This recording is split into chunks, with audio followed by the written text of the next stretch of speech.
आजकल की बढ़ती हुई गर्मी और चलती हुई गर्म हवा, जिसे हम लो कहते हैं, हीट स्ट्रोक, सन स्ट्रोक, ये भी इसके नाम है।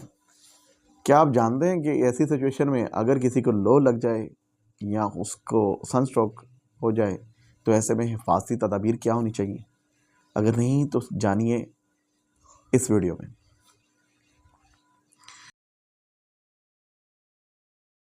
अस्सलाम वालेकुम, मैं आपका अपना होम्योपैथिक डॉक्टर हाफिज़ अकील साहब आज आपके सामने एक नई वीडियो के साथ हाजिर हूँ। मेरी आज की वीडियो का अनुमान है सन स्ट्रोक, हीट स्ट्रोक, लो लगना। गर्मियाँ, गर्मी अपने साथ से ठंडे मशरूबात या मुख्तलिफ़ किस्म के शरबत या खाने पीने के मज़े मज़े की चीज़ें या आइसक्रीम्स वगैरह नहीं लेके आती, अपने साथ बहुत सारी बीमारियाँ भी लेके आ रही हैं। उसमें सबसे जो ज़्यादा जो कंडीशन जो बुरे हालात पैदा होते हैं, वो जो कि सबसे ज़्यादा पैदा होती है, वो होती है लो लगना, सन स्ट्रोक, हीट स्ट्रोक। ये एक ऐसी अलामत है जिसमें इंसान को फ़ौरन तवज्जो की ज़रूरत होती है, मरीज़ को फ़ौरन तवज्जो की ज़रूरत होती है। अगर आप उसका सद्देबाब या उसकी तदाबीर नहीं करते या उसके हिफाजती इक़दामात नहीं करते, तो ऐसा शख्स उन अलामात की बिना पर मौत के मुँह में भी जा सकता है। क्योंकि इसकी जो अलामात हैं, जो इसकी कंडीशंस हैं, वो सारी कुछ इस तरह हैं। एक तो इसको बुखार, सबसे पहले तो डिहाइड्रेशन होती है। इस कदर शिद्दत की वजह से पूरे जिस्म में से नमकियात का अखराज जो है वो बहुत ज़रूरत से ज़्यादा हो जाता है, पसीना आना बंद हो जाता है, सांस लेने में दुश्वारी हो जाती है, सांस लेना मुश्किल हो जाता है और इस जिस्म जो है वो कह लें कि उसमें कमज़ोरी इस कदर आ जाती है कि ब्लड प्रेशर लो हो जाता है, नब्ज़ की रफ्तार सुस्त हो जाती है, दिल की धड़कन जो है वो कमज़ोर पड़ जाती है।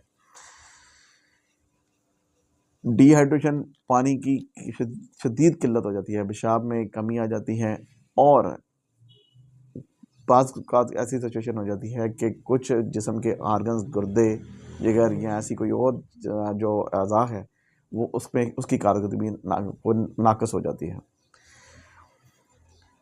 शुरू में अनबुझ प्यास यानी कि प्यास जो है उसकी शिद्दत कम हो जाती है, चक्कर आना शुरू हो जाते हैं, आंखें सुर्ख और तेज़ हो जाती हैं, उनकी तेज़ और बुखार बहुत शिद्दत इख्तियार कर जाता है, सांस जो है वो खराटेदार हो जाती है, कभी कभी तशन्नुज वाली शक्ल भी हो जाती है, लर्जा भी पाया जा सकता है ऐसे मरीज में, सर्दी, कपकपी, तो यानी कि बहुत सारी ऐसी सिचुएशन पैदा होती है कि बुखार जो है वो 104 को भी 105 106 तक भी जा सकता है।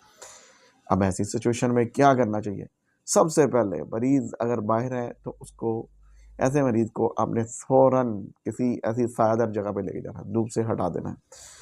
उसके कपड़े अगर बहुत तंग हैं तो उसको लूज़ कर देने हैं और उसके बाद आपने उसके ऊपर पट्टियाँ वगैरह या उसको ठंडा पानी जो है वो उसके पाँव पे, उसके सर पे, उसके कंधों पे, शोल्डर्स पे, उसको टॉवल अगर आपको मिल जाए या ऐसा गीला कपड़ा मिल जाए तो वो आपने उसके सर पे रख देना, उसके कंधों पे, उसके शोल्डर्स पे। उसका टेम्परेचर नॉर्मल करने की कोशिश करनी है। और अगर बाई चांस ऐसा मरीज़ शख्स चल के घर आ गया हुआ है तो तब भी उसको ऐसी कंडीशन आ रही है, उसके बैठे हुए घर में आने के बाद भी उसकी ये कंडीशन जो है वो लो वाली या ऐसी कंडीशन जो सन स्ट्रोक या हीट स्ट्रोक की नहीं गई। एक तो होता है ना कि वो घर आया है, उसने फ़ौरन आके अपने वगैरह कुछ तो ऐसे मरीज़ समझते हैं कुछ ऐसी चीज़ें और वो अपने आप को कवर कर लेते हैं। सबसे जो बुरी हालत सिचुएशन पैदा होती है वो होती है जब जिस्म का अपना ही ठंडा करने का निज़ाम जो है वो मुतासर हो गया हो। अल्लाह ताला ने जिस्म के अंदर बहुत सारे ऐसे फंक्शंस, ऐसे बहुत सारे रखे हुए हैं जो अपने आप को खुद ठीक करने के, अपने आप को निज़ाम को बेहतर करने का काम सरअंजाम देते हैं। अगर मरीज़ तशन्नुद की हालत में है तो उसको टब में उसके ऊपर नीम गर्म पानी डालना शुरू कर दें। अगर नीम गर्म हालत की, अगर उसको लर्ज़े की कैफ़ियत है उसमें है, टब में पानी डालते जाएँ, मिलाते जाएँ और उसका टेम्परेचर जो है वो 98 डिग्री तक नॉर्मल लेके आएँ। अगर तो उसका गर्दन पर पानी डालते हैं या उसको बुखार की कैफ़ियत जो है वो उसको बहुत ज़्यादा सर्दी लग रही है तो ऐसी सिचुएशन में उसको कवर करने की कोशिश करें। और उसका जब तक टेम्परेचर नॉर्मल नहीं हो जाता तो तब तक आप थोड़ा-थोड़ा पानी जो है ना वो उसमें टब में डालते रहें और ताकि वो पानी जो है ना वो उसका टेम्परेचर नॉर्मल कर दे। ऐसी सिचुएशन में एक होम्योपैथी की मेडिसिन आती है, वो होम्योपैथी की मेडिसिन एक्वानाइट है, वो 10-10 मिनट के वक्फे से उसको पिलाते रहें ताकि उसका टेम्परेचर जो है वो नॉर्मल हो जाए। अब सिचुएशन ये है कि सबसे पहले आपने उसको मरीज़ को सायादार जगह पे भी लेके उसका टेम्परेचर भी नॉर्मल कर दिया, तो उस टेम्परेचर नॉर्मल करने के बाद उसको थोड़ी-सी बहुत ही होश भी आ गई है। तो होश आने के बाद आपने सबसे पहले क्या करना है, उसको आपने सादा पानी पिलाने की बजाय उसको ओआरएस पिलाने की कोशिश पिलाना है। नींबू पानी पिलाना है, शिकंजी पिलानी या आपने उसको आम का रस जो होता है वो बना हुआ वो पिलाने की कोशिश करनी है। कच्ची लस्सी पिला सकते हैं आप उसको। उससे ये होगा कि उसकी डिहाइड्रेशन जो पानी की कमी, जो नमकियात की कमी होगी है, वो फ़ौरन पूरी हो जाए। ये ऐसे मरीज़ के लिए है, ये ऐसे पेशेंट के लिए है जो थोड़ी-बहुत होश रख रहा है, जो बात कर रहा है, जिसका टेम्परेचर नॉर्मल है, जिसको फ़ीवर वगैरह नहीं फ़ील हो रहा, उसकी डिहाइड्रेशन, पानी की कमी, नमकियात की कमी पूरी करने के लिए आपने ये काम करना है।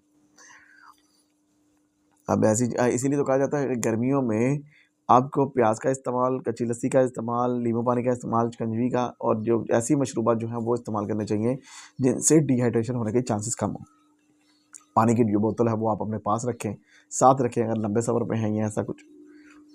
सत्तू का शरबत आपको मिल जाएगा, कांजी का शरबत आपको मिल जाता है, दही की लस्सी आपको बरी मिल जाती है, तरबूज और खीरा वगैरह जो है वो मार्केट में आपको ईज़िली मिल जाता है। तो अगर आपको ऐसी प्रॉब्लम है, डिहाइड्रेशन है, तो आप इसको इस्तेमाल लाज़मी करें, अपनी खुराक और इसमें लाज़मी इस्तेमाल किया करें। अब लो की जो बहुत बुरी सिचुएशन या उसमें ऐसी कंडीशंस कुछ ऐसी पैदा हो जाती हैं, मैं उसका मतलब आपको बता दूँ कि वो किस हद तक जा सकती हैं।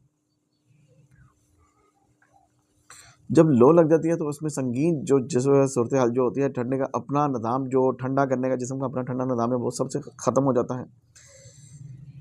जिससे दिल, दिमाग और गुर्दे और पट्ठों का जो है ना वो अपना निज़ाम जो है नाक़स कारकर्दगी, उनमें कारकर्दगी में फ़ेल के उसकी कारकर्दगी के फ़ेल में रुकावट आ सकती है। हीट एक्सॉक्शन लोग लगने से पहले की ये हालत होती है, उसमें जिस्म से पानी और नमकियात का इखराज शिद्दत से कम हो जाता है, जिसकी वजह से ठंडे पसीने आना बंद हो जाते हैं, बेहोशी का दौरा पड़ सकता है और नब्ज़ कमज़ोर हो सकती है। इलेक्ट्रोलाइट अदम तवाज़ुन पसीने के ज़रिए जिस्म से सोडियम, पोटेशियम, कार्बोनेट निकल जाता है और शदीद कमी हो जाती है नमकियात की। ऐसी सिचुएशन में पट्ठे जो हैं वो भी काम करना छोड़ सकते हैं।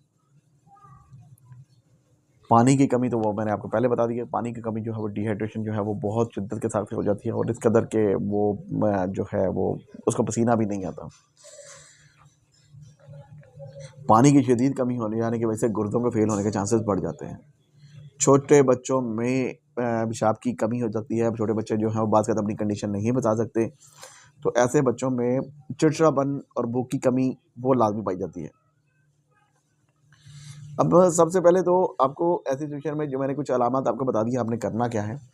दूसरा, इसमें कुछ होम्योपैथी की मेडिसिन जो है, अगर बुखार वगैरह नहीं कम हो रहा तो आपने एकोनाइट, बेलाडोना जो है वो मेडिसिन इस्तेमाल करनी है। इसके लिए एक बेहतरीन लो लगने के लिए बेहतरीन एक मेडिसिन आती है ग्लोनियन।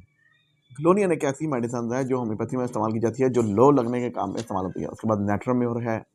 अगर जिस्म में लो लगने के बाद जिस्म में जान नहीं रह रही, जिस्म कमज़ोर है, निढाल है, तो उसमें जलसीमियम इस्तेमाल कर सकते हैं हम। ये 3, 4, 5 जो मैंने मेडिसिन बताई हैं, ये हर अलामत के ऊपर है, लेकिन मोस्टली कॉमन ये है होम्योपैथी की मेडिसिन यही इस्तेमाल होती हैं। आप चाहें तो इन मेडिसिन को मंगवा के अपने घर में भी रख सकते हैं एज हिफाजती तौर पे। कुछ ऐसी मेडिसिन जैसे आप दूसरी मेडिसिन इस्तेमाल करते हैं, एलोपैथी की मेडिसिन जैसे पैराडोल, पोस्टान या न्यूब्रल, या आपने पेन किलर कोई मेडिसिन रखी हुई है घर में, तो आप ये भी मेडिसिन होम्योपैथी की जो है मंगवा के अपने घर में रखिए। ये लो लगने की सिचुएशन में बेहतरीन कारगर साबित होगी। अगर आप चाहते हैं कि मैं आपको इनके मतलब मज़ीद कुछ ऐसा बताऊं या मेडिसिन की पोटेंसी कैसे इस्तेमाल करनी है, बच्चों में इसकी डोज़ क्या होनी चाहिए, बड़ों में इसकी डोज़ क्या होनी चाहिए, तो उसके मतलब आप मुझे कमेंट्स कर सकते हैं। मेरे चैनल पर अगर आप नए हैं तो मेरे चैनल को लाजमी सब्सक्राइब और फॉलो कर लीजिए, बेल आइकन बटन को लाजमी प्रेस कीजिएगा।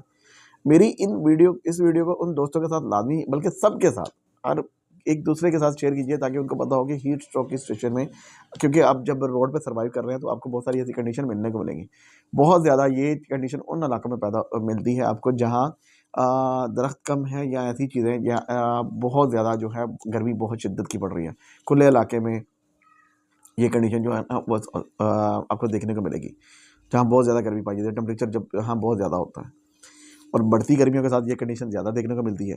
इसलिए कि पानी की बोतल का अपने साथ रखिए, अपने साथ सर पे कपड़ा वगैरह लाज़मी रखें और बिला वजह गर्मी में बाहर निकलने से परहेज़ करें। जैसे ही गर्मी बढ़ रही है तो आप जो है बिला वजह गर्मी में बाहर निकलना बंद कर दें, जो उसको अवॉइड करें। ज़रूरत के मुताबिक अगर बहुत ज़रूरी काम है तो आप लाजमी बाहर निकलें। मेरी इस तरह की वीडियो को देखने के लिए मेरे चैनल को मेरे इस तरह की मज़ीद वीडियो को देखने के लिए मेरे चैनल को सब्सक्राइब और फॉलो ज़रूर कर दीजिए। और मेरे चैनल मेरी आप किसी भी बात के मतलब पूछना चाहते हैं या अपनी किसी और बीमारी के मतलब मुझसे बात करना चाहते हैं तो मुझे कमेंट्स कर सकते हैं। मिलते हैं इंशाल्लाह एक नई वीडियो के साथ। अपना बहुत सारा ख्याल रखिएगा। अल्लाह हाफ़िज़।